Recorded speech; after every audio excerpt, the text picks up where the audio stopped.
Assalamu alaikum warahmatullahi wabarakatuh. Құрметті мұсылман бауырлар, құрметті менің көрермендерім, құрметті халал асмр каналының көрермендері, қонақтары және де болашақ жазылушылары, қалайсыздар? Барлығыңыз жақсы ма? Онымен де құдайға шүкір бәрі жақсы. Кешірмеден видео шықпағалы біраз болып қалды. Не кеттіңіз? Жағынан банально жалқаулық қалдырамыз. Сіздермен бірге Алланың көрген есімдерін оқып отыратын боламыз. Бәріміз білеміз ғой, Аллада қанша есім бар? Иә, дұрыс. 99 есім бар Аллада. Соның әрқайсысына тоқталып, әрқайсысының түсіндірмесінен оқып отыратын боламыз. Ал онда уақыт созбай бастайық. Мына жерде қарасаңыздар, арабшасымен жазылған, және де оны қазақшасымен, және де оны түсіндірген кішігірім текстер бар. Барлығын оқып отырамыз. Иншалла. Кеттік. Бисмилля. Бірінші, Алланың бірінші есімі Алла. Мына жерде бұрындары естеріңізде болса, Гауһартас дегенде х әріп тұратын тұғын. Бұл айда жазса болады, бұл 16 жазса болады деп шешім қабылданған. Мына жерде Алла деп жазылып тұр. Алла деп жазылса да болады.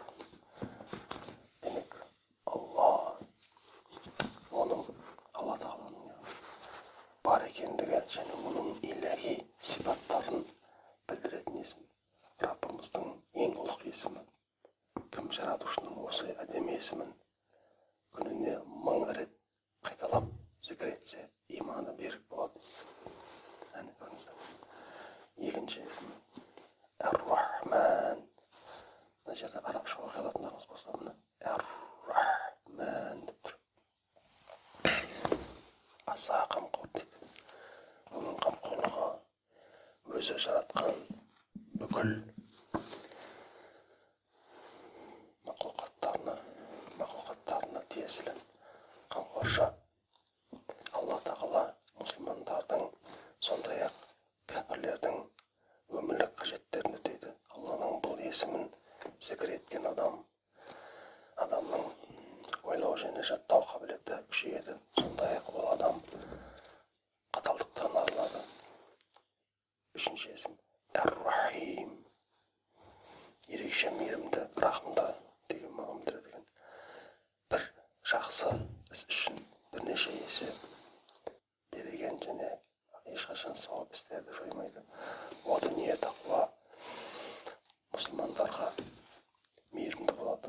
Кімде-кім бұл есімді 100 рет атап жүрсе, қайғы қасіреттерден аман болады дейді. Төртінші есім Әл-Малик. Әл-Малик. Патша. Ол қалай басқарам десе де өзі біледі. Оған кеңесші керек емес. Оған барлығы тәуелді. Мұсылман адам бұл есімді зікір етіп жүрсе, қаршыдан қысылмайды. Бесінші есім Әл-Құддусу. Қасиетті дейді. Мәлик деген сөзді Мәлики яумиддин дейді ғой. Фатиха сүресінде ше. Мәлик яумиддин, ақырет күнінің патшасы, иесі деген сөз ғой. Мәлик деген ие дегенді мағына ғой.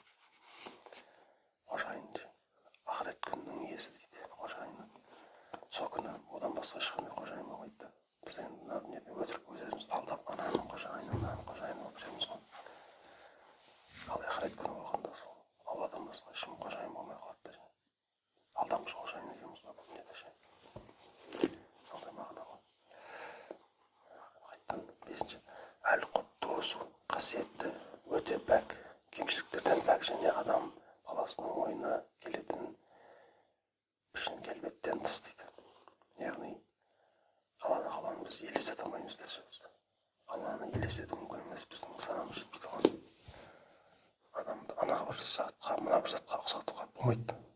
Алланы ойлағанда біз сондай Зевс па, бір сериалдағы майда кезде көрген деп қой. Зевс па, сондай бір адам сияқты ақыл елестете алмаймыз Алла тағаланы. Өзіне тән сұлулығы, өзіне тән ұлылығына елестетуден пәк етіп, елестетуден Аллах болып жүреміз.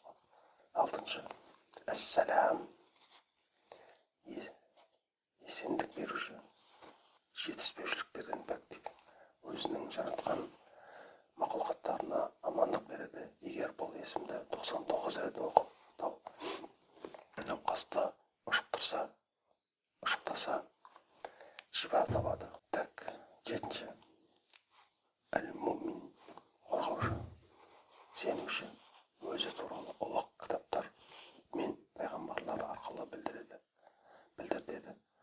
Өзінің сүйікті құлдарын қауіп қатерден сақтайды. Так. 8. Әл-Мухаймин, үстем, қорғаушы, баршаның үстінде билік жүргізеді және бәрі де оның иелігінде. Жаратқан мақұлығының үстінен қарап, бақылап тұрады. Кімде-кім бұл керемет есімді ғұсыл алғаннан кейін 2 рәкағат намаз оқып, 100 мәрте шынайы ықыласпен айтса, Алла тағала оны рухани тазартады. 9. Әл-Әзиз, аса зор, ұлы қуатты, зор кеңшілік иесі дейді. Онымен ешкім теңесе алмайды. Кімде-кім Алланың бұл көркем есімін таң намазынан кейін 40 рет қайталап оқыса, Алла тағала оны қаржы мәселесінде басқалардан тәуелсіз етеді. Біздің заманда ғана бизнес тренерлер осы нәрсені айтылмайды ма екен?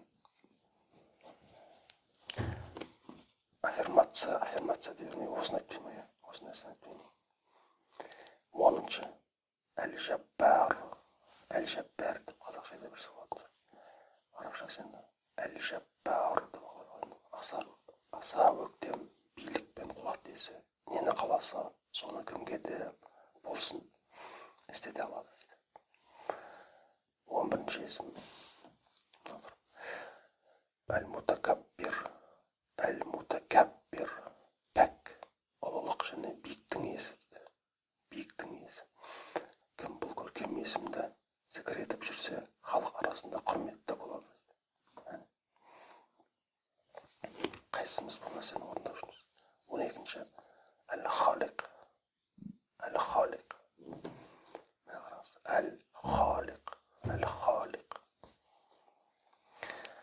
Жаратушы мақлұқтарын өз еркімен жаратады. Ол әр нәрсені көркем түрде жаратады дейді. Так, арай. Әл-Баури. Арай, жаратушы жоқтан бар етуші дейді. Жаратқан мақлұқаттарына әртүрлі пішін және бейне береді. Алла әрдайым жаратуда. Егер бала таба алмаған әйел 7 күн ораза ұстап, Әл-Баури, Әл-Халиқ, Әл-Мусауир деп 21 рет айтып, суға дем салып, аузын сол сумен ашып, шынайы ықыласпен жалғыз Алла тағалаға дұға етсе, оған жаратушы нәресте береді дейді. 13. есім болатын. Келесі бағдарламамыз. 14. есім. Жаңағы мына жақта айтып кеткен есімдерден келіп жатыр. Так, 14. Әл-Мусауир дейді. Келбет беруші. Өзінің қалауымен әрбір жаратқан нәрсесіне өзгеше келбет және әртүрлі пішін береді. Миллиардтаған келбет жаратқан Алла тағалаға ешкім теңесе алмайды. Міне көрдіңіздер ме? Біз әрқайсымыз мысалға бұл әлемде қанша адам бармыз? Қанша адам өліп кетті, қанша адам тірі. Бірақ әрқайсысы ерекше бір беті бар, өзінің түрі бар да. Таңқаларлық нәрсе. Чудо дейді ғой. 15. есім. Әл-Ғаффар. Ғаффар дейді. Әл-Ғаффар дейді. Аса жарылқаушы, күнә және жаман істерді кешіруші дейді. Ғафу етіңіз деп сөйлейтін қойбыз. Ғафу етеміз. Астағфирулла деген сол, ғаф деген сөз жалпы. Ғаффар деген сөз былай кешірімге байланысты сөз ғой. Түріше. Бұл дүниеде құлдардың жамандықтарын жасырып, қияметте күнәларын кешіріп жарылқайды. Кім осы әдемі есімді жұма намазынан кейін 100 рет қайталаса, оған Алла тағала ғафу етеді, яғни кешіреді деген сөз ғой. Ал кім екінті намазынан кейін фарғафирли деп айтып жүрсе, Алла тағала оны кешірім еткен құлдарының қатарына қосады дейді. 16. есім. Әл-Қахар. Әл-Қахар. үстем қаһарлы дейді. Өзіне қарсыларды қатты азаппен қорлайды, өлтіреді, не болмаса көпшілік алдында беделін түсіреді. Оның жазасынан ешкім аман қалмайды. Дүние сәнін жақсы көретін пенде Алланың бұл есімін қайталап, оған мойынсұнып жүрсе, Алла тағала ол адамның иманын күшейтеді дейді. Дей білмей қойшы. 17-ші. Әл-Вахаб. Вахабистер деп көп айтамыз ғой. Осы соған байланыстырып айтады кейде. Негізді вахабист дей бересіздер. Алланың есімі ғой деп, оны андай жаман мағынада айтпасаңыздаршы деп жалып айтады ғой. Оны былай түсінуге болады да былай қарасаң. Осы жерде тұрмын. Әл-Вахаб. Мына жерде деген әріп қой. Әл-Вахаб. Өте жомарт дейді. Алланың жомарттығына байланысты ғой. Берген адамдарды өз нығметтерімен ризықтандырады. Берем деген нәрсені береді. Кімде кім дұғада бұл есіммен Аллаға жалбарынса, ол ешқашан қайыршы болмайды дейді. 18. Әр-Раззақ. Мына жерде екі сыйға өкіледі. Әр-Раззақ деп ше. Ризық тамақ беруші. Алуан түрлі ризықтарды жаратады және ол сол ризықтармен мақұлқаттарын ризықтандырады. 19-ші. Әл-Фаттах. Мына жерде деген әріп. Әл-Фаттах. Жақсылық жасаушы. Асқан мейіріммен құлдарына төгіп беріп, жақсылық істейді. Шындықты әшкерелеп, өтірікті өрге асырмайды. Кімде кім осының өзінің оң қолын кеудесіне қойып, Алла тағаланың бұл әдемі есімін таң намазынан кейін 70 рет қайталаса, жүрегі нұрланады, көңілі шаттанып, шай табады. 20-ші есім. Әл-Алим. Бәрін білуші, терең білім иесі. Ол әр нәрсені толық біледі және ол білмейтін еш нәрсе жоқ. Алла тағала білушілердің білушісі. Алла тағала дейді. Ғайыпты да, көмескіні де біледі. Кім бұл есімді атап зікір етіп жүрсе, Алла тағала оған білім мен даналықтың есіктерін ашады. 21-ші есім. Әл-Қабид. Қысып алушы. Кімге қаласа ризығын береді, қаласа бермейді. Кім бұл есімді қайталап айтып жүрсе, аш зарыққан болмас дейді. Ары қарай. Әл-Басид. Жаюшы. Өз ризық нығметтерін қалаған құлдарына береді. 23-ші. Әл-Хафид. Түсіруші. Алла тағала кәпірлерді тозақтың түбіне түсіреді және кәпірлерге қайғы, мұң, зар мен азап береді. Кім Алла тағаланың бұл ғажайып есімін 500 мәрте зікір етсе, Хақ тағала оның дұғасына жауап береді. 24-ші есім. Әл-Рафиқ. Көтеруші дейді. Биіктеуші, өзіне жақын құлдарын беделді бұл дүниеде де, ақыретте де көтереді дейді. 25-ші. Әл-Муғис. Қуат беруші, өзінің мүмин құлдарына мықты қуат береді. Олардың мойынсұнғандары үшін күнәларын кешіріп, жәннатта құрметті орын береді. 26. Әл-Музил. Кемсітуші.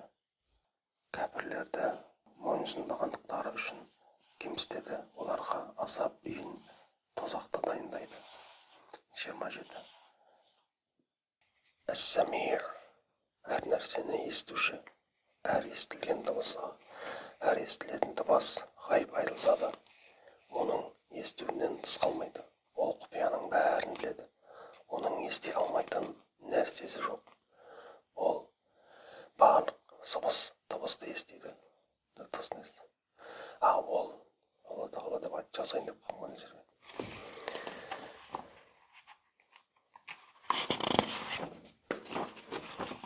Ары қарай 28. Алланың 28-ші есімі Әл-Басир, көруші. Ол бәрін көрген. Адам және басқа мақлұқтар көрмейтінін бәрін көреді. Оған көрінбейтін зат жоқ. Ол ғайыпты да көреді. 29. Әл-Хакам дейді. Хакім. Қаза, төреші, соттың үкімі оның құзырында, оның үкімі кесімді, оны ешкім сынай алмайды, және Алланың үкімдерін кемсітіп жамандауға ешкімнің хақысы жоқ. Кімді рет алып осы есімді күніне 99 рет зікір етіп жүрсе, зікір етсе, Алла Тағала оның жүрегін нұрландырады. 30. Әл-Ғадилу Әл-Ғадилу Әл-Ғадилу дейді.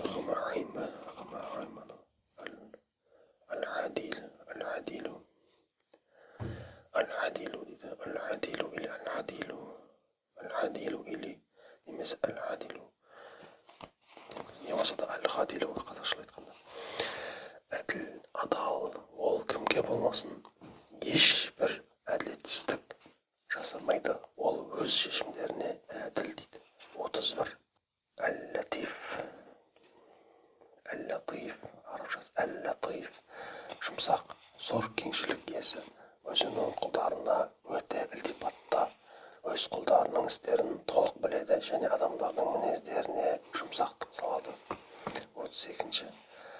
Әл-Хабир, арабшасы Әл-Хабир, толық хабар алушы, яғни хабар деген сөз осыдан шыққан ғой. Барлық істер оның қалауымен жасалады. Ол ешқашан хабарсыз қалмайды. Жаратушының бұл көркем есімін қайталаған адамды Алла Тағала қанағатты етеді. 33. Әл-Халим, арабшасы Әл-Халим, ерекше мейірімді, өте жұмсақ, азабын тездетпейді, бірақ малғын шайтанға еріп күнәлі іс жасағандарға азабы жақын. 34. Әл-Ғазим, арабшасы Әл-Ғазим, аса зор кеңшілік иесі, мәртебелі, ең ұлы, оның мәртебесінің басы да соңы да жоқ дейді. 35. Әл-Ғафур, арабшасы Әл-Ғафур,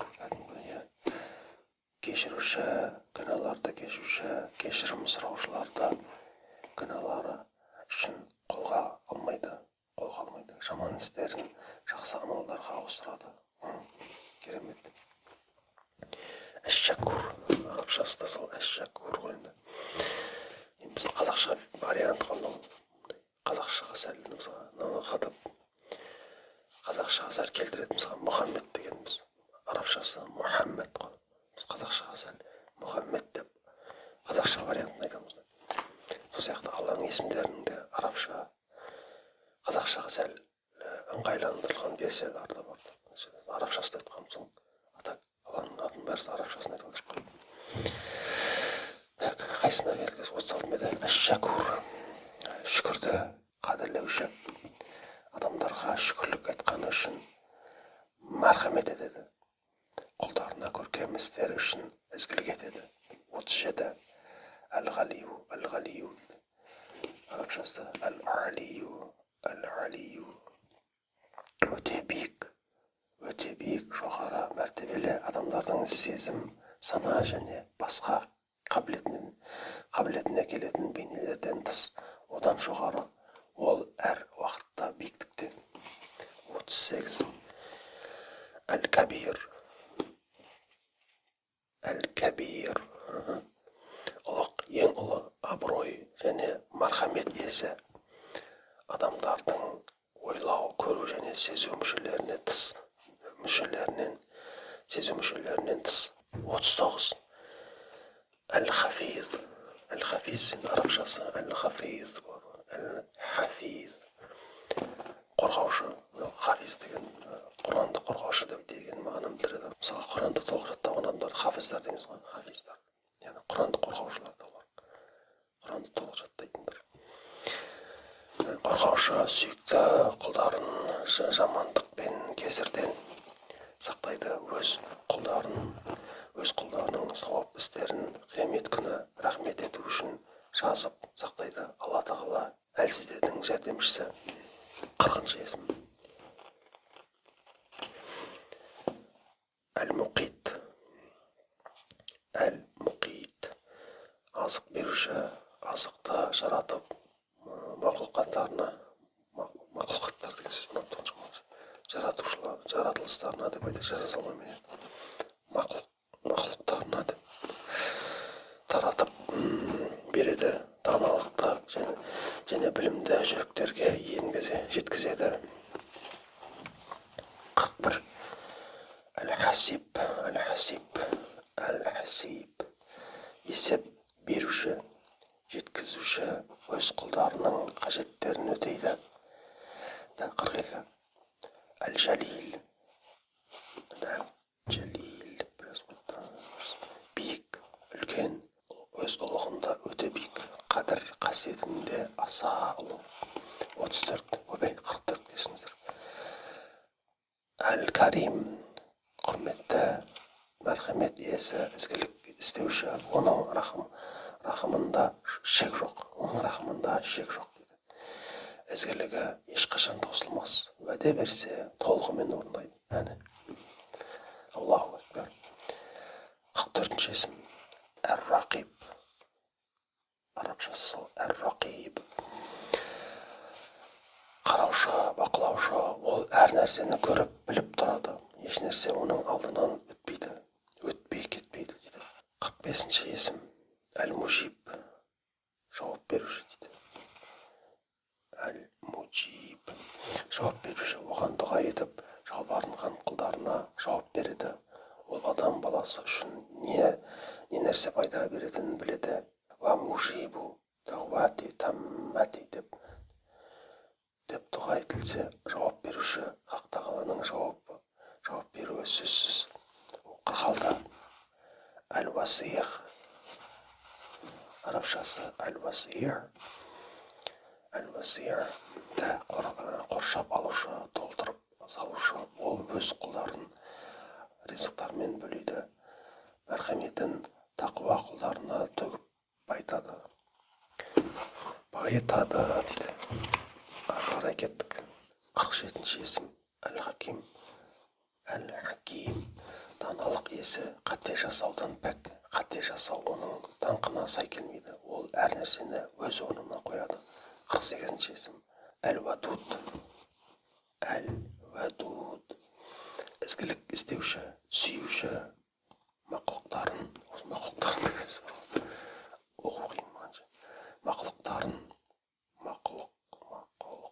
жақсы көреді.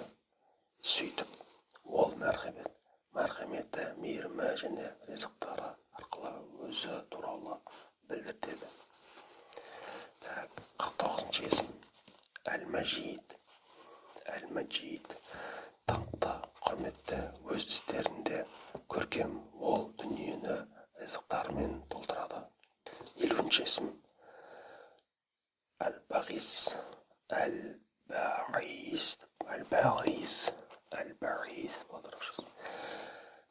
Тірілтуші, жіберуші, қайта өмір беруші, өлілерді есеп беру үшін тірілтеді.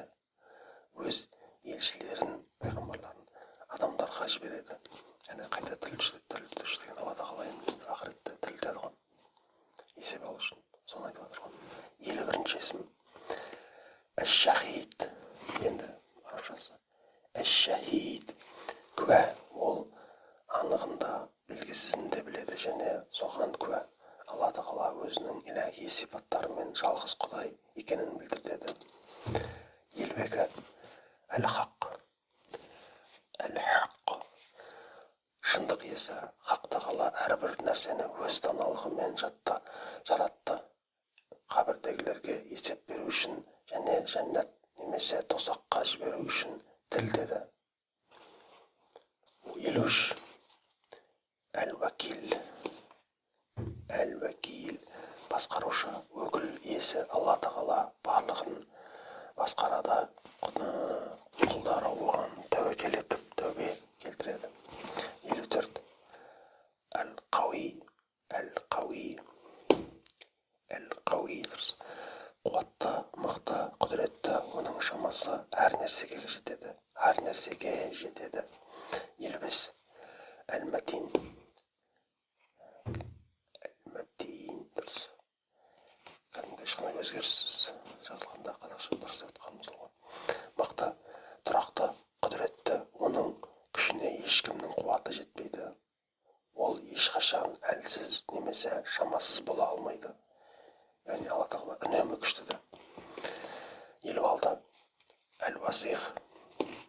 Әл-Уасир қорғаушы, ол тақуаларды, әулиелерді жақсы көреді және оларға мықты қуат береді. Кәпірлердің беделін бұл дүниеде де, о дүниеде де түсіреді. 57-ші есімі Аллахтың. Әл-Хамид. Әл-Хамид пәктеулі, дәріптеулі, мақтаулы, мадақ иесі Алла Тағаланы кәпірлер мен екіншілерден басқасының бәрі мадақтайды. 58. Әл-Мухси. Әл-Мухси. Әл-Мухси. Әл-Мухси санаушы, ол бәрін санайды. Оған ешкім санауға бөгет жасай алмайды. Ол бір нәрсеге көңіл бөліп басқаны назарынан тыс қалдырушы емес. Яғни барлық нәрсені бір уақытта біліп тұрады деген сөз ғой.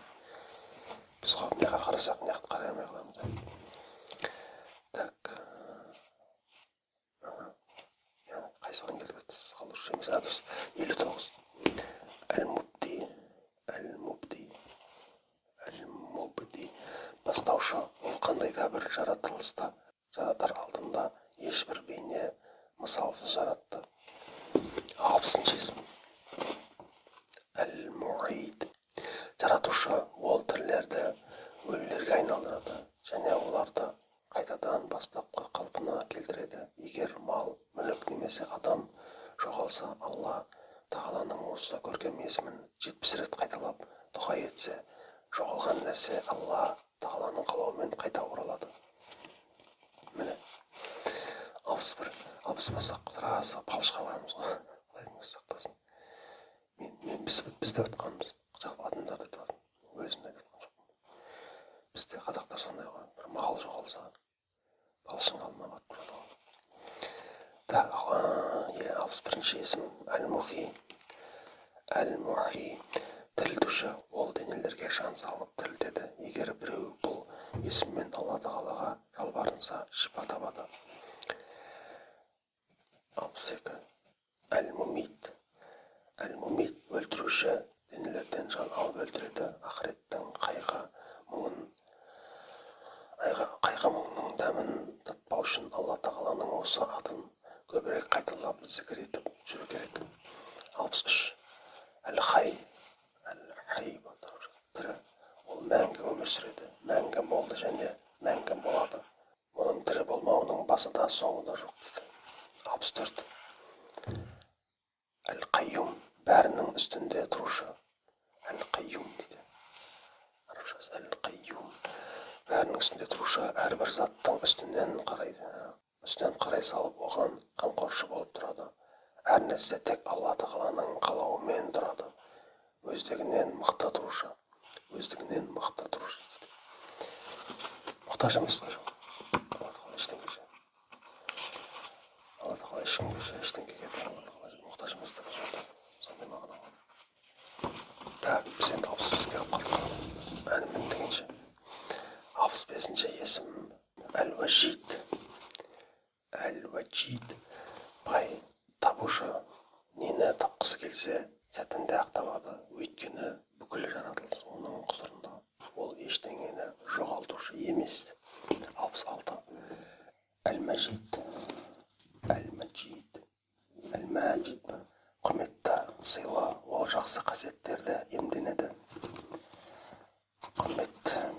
берген сый оған тән дейді.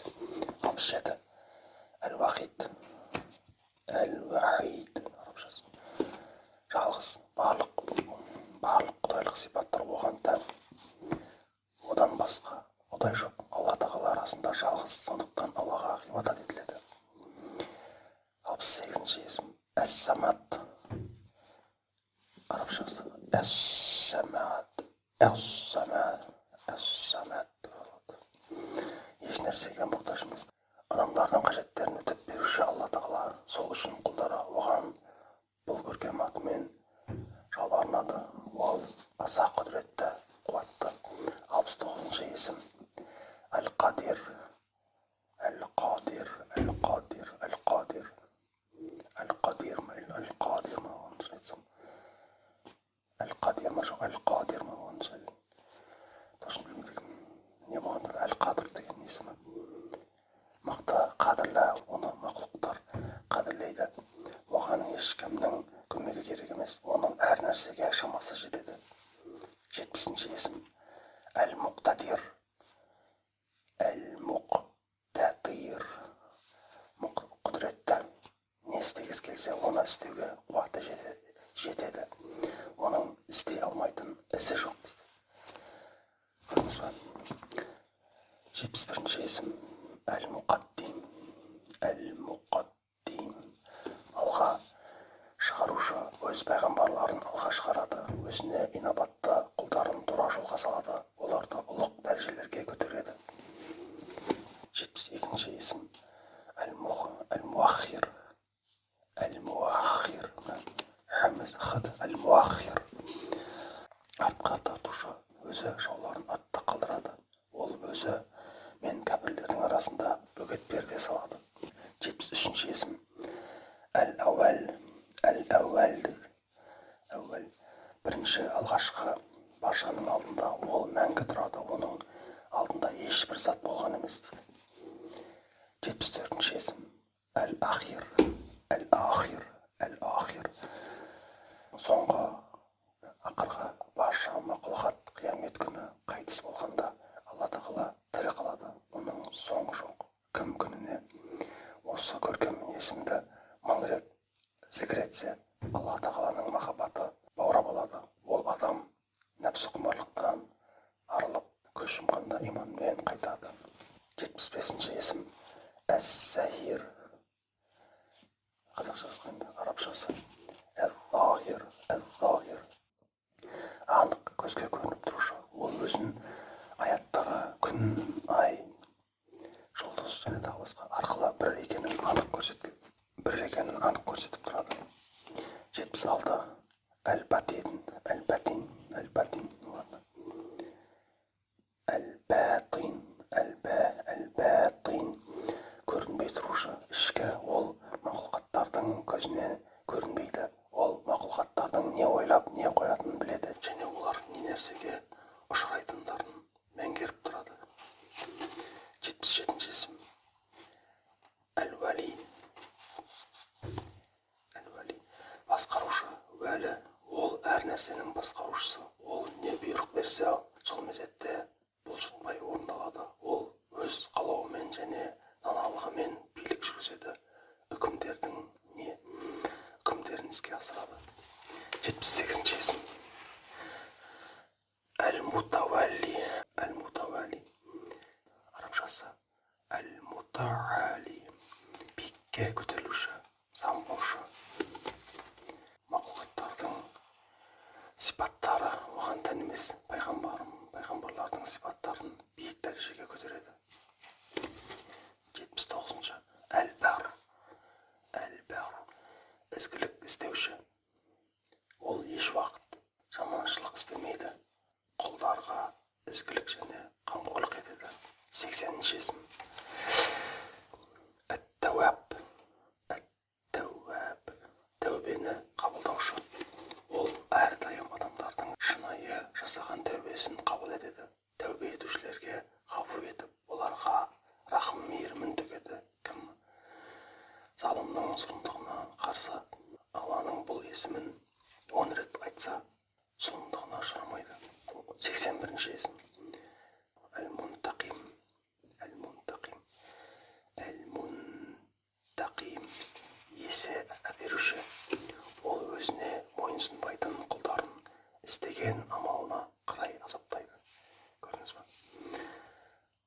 82-ші есім әл-ғафу. Әл-ғафу аса кешірімді, ғафу етуші. Адамдар жалбарынып кешірім сұрағанда күнәларын жойып, сауап істерін қалдырады. Бұл есіммен Алла тағалаға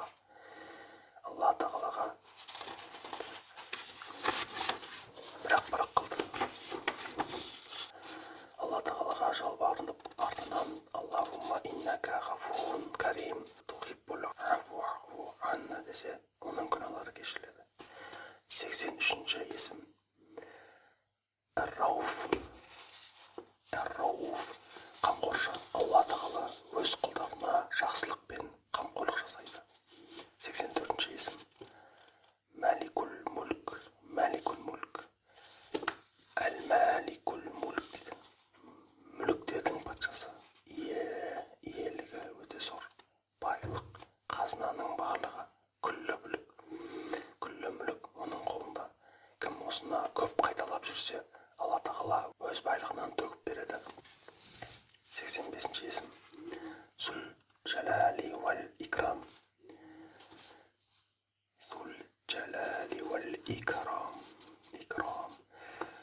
Құдірет және құрмет иесі. Өзінің ұлы сипаттары үшін құрметті және атақты болады. Әл-Муқсит.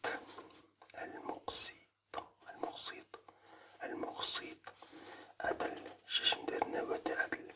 Әрбір қиянат жасаған мен зиянға ұшырағанда о дүниеде сұрайды және істеген адам амалдарына қарай жәннат немесе тозаққа жібереді. 87-ші есім Әл-Жамиғ. Жинаушы дейді. Әл-Жамиғ арабшасынан. Қиямет күні махшарда бүкіл адамдар да жинайды. Ол біреуін де қалдырмайды. Яғни біз өлген соң ақырет заман болғанда махшарда бәріміз жинайды. Ғани дейді. Әл-Ғани өте бай, оған ештеңе керек емес. Барша мақұлық Алла тағаладан қажеттерін сұрайды және оған тәуелді. 89-ші есім Әл-Муғни. Арабшасы Әл-Муғни болады. Байытушы. Өзінің қай құлын байытқысы келсе, шексіз ризық беріп байытады. Осы арқылы сынайды. Байлықтың барлығы оған қайтарылады. 90-ші есім Әл-Маних. Харам етуші, рұқсат бермеуші. Ол өз құлдарына кейбір нәрселерді харам етеді. Өзінің сүйікті құлдарын залымдардан қорғайды. 91-ші есім Әд-Зар деп тұрғанда. Әд-Дар. Арабшасы Әд-Дар. Қалағанын зиянға душар етуші. Азап ретінде кейбір құлдарына күнәлары үшін зиян келтіреді. Зар деген сөз қайында.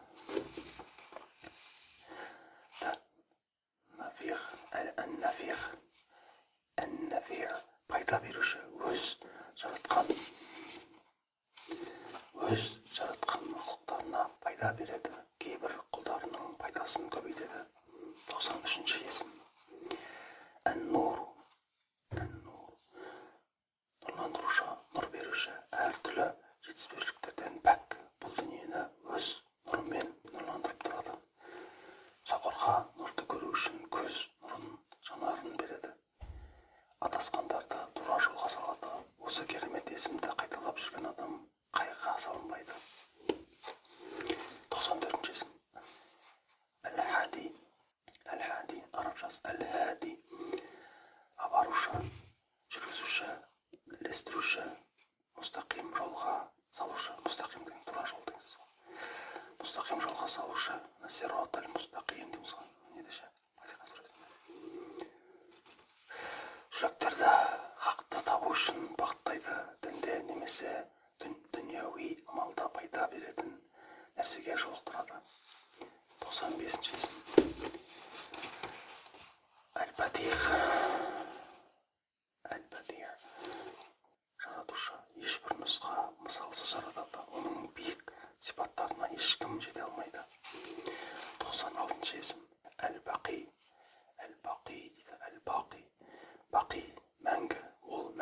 жасайды. Ол тірілмейді де өлмейді. Егер бұл есімді күніне 1000 мәрте, күніне 1000 рет қайталап жүрсе, Алла тағала қасіреттен аман сақтайды. 97-ші есім Әл-Варис. Әл-Варис, Әл-Варис, Әл-Варис болады. Арабшасы Әл-Варис. Мұра иесі, барлық мұра Алла тағалада дейді. 98-ші есім Әр-Рашид. Әр-Рашид, салушы. Ол өз қолдарын пайда беретін жолға салады. Өз даналығымен билік жүргізеді. 99-ші және соңғы есімі Әс-Сабур. Алланың соңғы есімі сабыр екен. Әс-Сабур дейді. Сабыр иесі. Ол сабырмен құлдарының күнәларын кешіріп, азабын тездетпейді. Кім осыны меңгеріп 100 рет Алланы еске алып, зікір етсе, сол күннің бәле-жаласынан аман жүреді. Ал, әлхамдулилlah, бітті. Алланың осы 99 есімін оқып тастадық.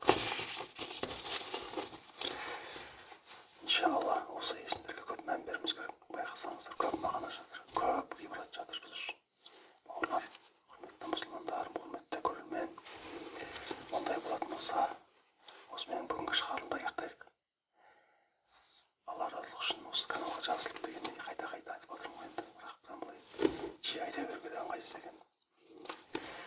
Каналға жазылып дегендей лайк басып, коммент жазып, өздеріңіздің идеяларыңызбен бөлісіп дегендей солай қимылдар жасап қойсаңыздар, және де өздеріңіздің пікірлеріңізді, сындарыңызды айтып дегендей жазып қойсаңыздар болар еді. Және де осы видеолардың сілтемесін WhatsApp-тан, Telegram-нан таратсаңыздар, көбірек адам көретін шығар. Құрбыларыңызға, достарыңызға жіберіп, мұсылманбыз ғой қанша дегенмен енді біреуге болсын, біреуге қажет болып қалатын шығар. Ja, солай қимылдар жасап, мен каналымды қолдап қойыңыздар, құрметті көрермен. Ал онда келесі